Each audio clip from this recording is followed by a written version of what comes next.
All right, how's everyone doing? I am Rich CELENZA. Thanks for checking out the Rich CELENZA show. What I'm going to talk about today is being cocky, kind of a know-it-all.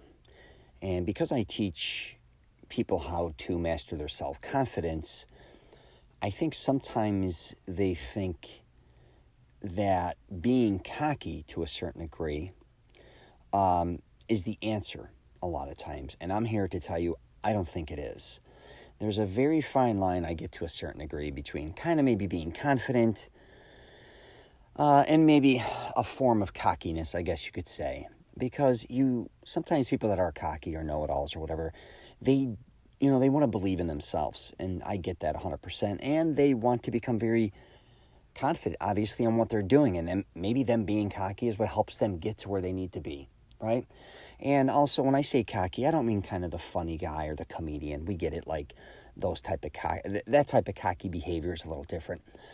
I'm kind of talking about the guy out there, or girl, or whoever, kind of just the know-it-all kind of asshole.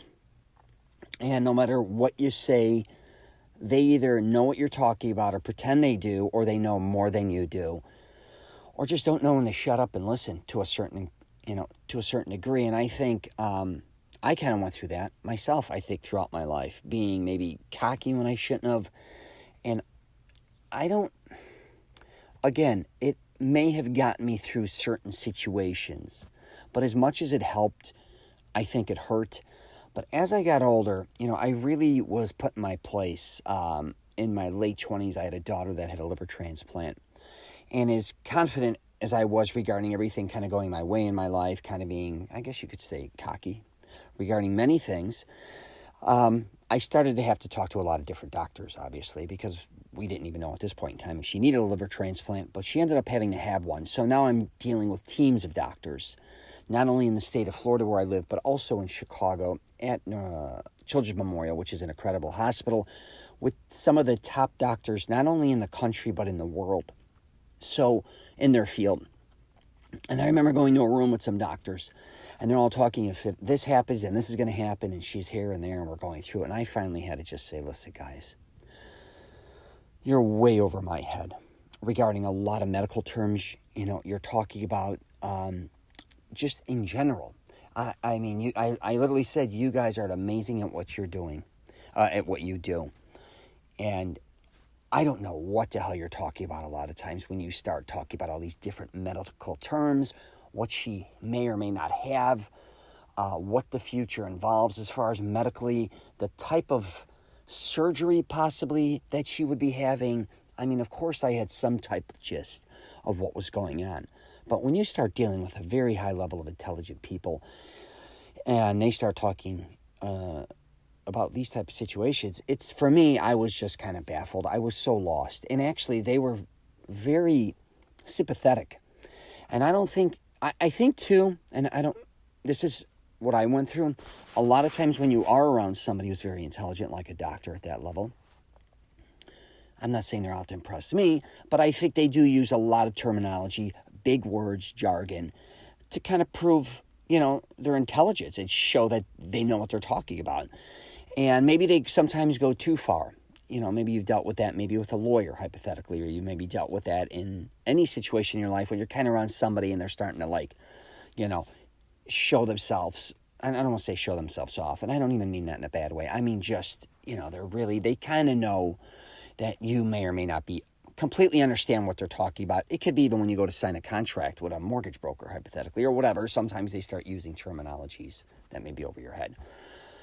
And I think from there on out, I don't want to say they dumbed it down, but they were kind of, I think, shocked that I said that to them. Instead of somebody just sits there and goes, yeah, right, okay, yeah, for sure, right? Because I had to say, listen, can you explain this in terms that I'm going to understand?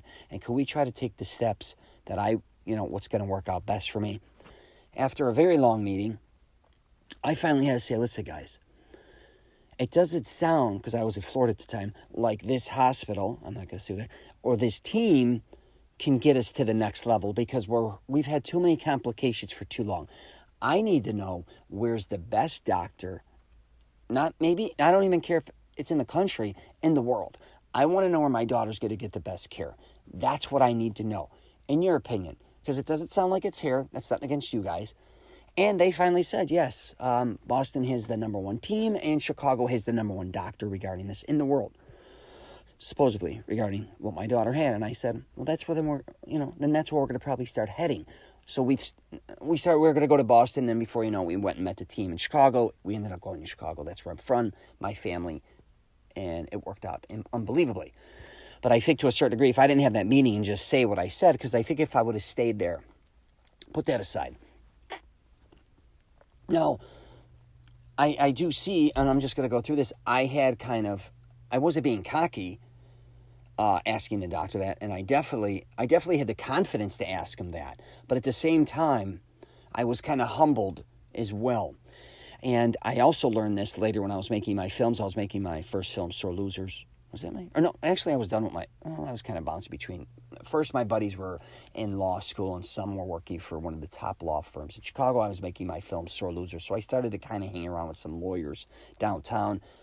Very wealthy, intelligent guys. And then sometime later, I took the summer off about 10 years ago, maybe less. And I just said, I was in California, and I said, I want to take the summer off and just spend it with my buddy who owned his law firm in Chicago. And we said, me and him, I said, I'll just go and help you, but we're going to go hit every baseball game, movie, hang downtown Chicago, pizza, get nuts. And that's what I did, believe it or not. And him being, owning his own law firm, there were other guys there, a lot of his closest buddies, they all had offices, law firms. Another one of my closest buddies is a partner in one of the law firms. And their buddies and girlfriends and wives, some of them are judges. So again, I'm in a position, truthfully, where I'm way over my head, I believe, to a certain degree, because they are very educated. And, we all have different educations in different things we do in our life, which is wonderful. But when you start getting around certain type of people that, again, that are very well-respected, and we'd go to dinner, and they would be talking, and a lot of things, legality-wise, way over my head, and almost would give me a headache. I would just sit back and just chill. I would just be waiting after steaks or lobster, whatever the hell we were going out to eat. Then I'd say, man, I just can't wait to sit down and have cigars. We'll talk, we'll talk football, basketball, baseball, maybe even some hockey throw in there, and that's where I'm going to feel comfortable. Because I realized, again, being with other people, their friends too, a lot of them were cocky, and a lot of them would jump into conversations. Again, it's their right to do. But you can just tell a lot of people don't know what the fuck they're talking about. And it's almost like, again, the cockiness or the know-it-all when you're talking to and I'm not saying lawyers know it all, but a lot of these guys definitely, from a legal standpoint, knew what the hell they were talking about. I mean, they're doing this every day. And, why I bring that up too is kind of like what I said earlier, there is a form of I think, even though you could be confident in your life, you understand your place. Doesn't mean you're dumb, doesn't mean anything. But if you don't know what you're talking about, it may be time to just listen. And I see a lot of guys who don't know how to do that. They just talk, and when they talk, sometimes they sound stupid. And it's fine. You want to be arrogant, you can be arrogant. And this goes for women. This goes for a lot of people, I notice. But, again, I'm going to go back to a fine line between kind of to a certain degree being arrogant and being confident. What I really understood about myself is I am not confident in everything I do. And I think because maybe I have a program or I try to help people, they think everything that I do or go out to after or try to set out to do, that I have the confidence to always just do it. And it's going to work out for me. And even if I don't, who gives a shit? And I do have the attitude to go out, for the most part, probably more than others, and just jump into it. I call head first without a pool, which if I am interested in doing something, yeah, I'm going to do that a lot of times, but I still know my place when I'm around certain people, and I know when it's time to talk at this point in my life, and time to learn, and time to listen. There's a big difference where I think when I was younger, back to being cocky or arrogant or whatever, I wasn't like that.